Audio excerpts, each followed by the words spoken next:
Hari menjelang Lebaran, Terminal Batoh Banda Aceh masih terlihat sepi. Peningkatan aktivitas di terminal ini diperkirakan baru akan terjadi H-3 atau Jumat 23 Juni 2017. Dari pantauan TVRI pagi tadi, tidak banyak penumpang yang berada di Terminal Batoh Banda Aceh. Salah seorang agen bus, M. Daud, mengatakan puncak arus mudik diperkirakan akan berlangsung 3 hari sebelum Lebaran. Bus yang masuk saat ini umumnya membawa penumpang dari Medan.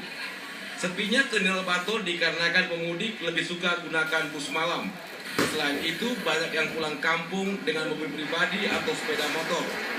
Menurutnya, tahun ini jumlah pemudik yang menggunakan jasa transportasi darat menurun drastis, juga disebabkan harga tiket pesawat tidak berbeda jauh dengan bus.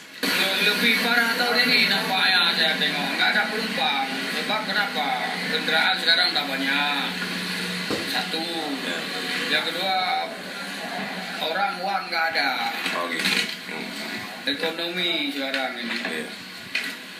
Kalau sekarang bus AK banyak, tapi penumpangnya belum pada datang, mungkin H-3 puncaknya. Sepinya calon penumpang akibat belum liburan kuliah dan cuti bersama, sehingga para mahasiswa dan PNS belum bisa mudik.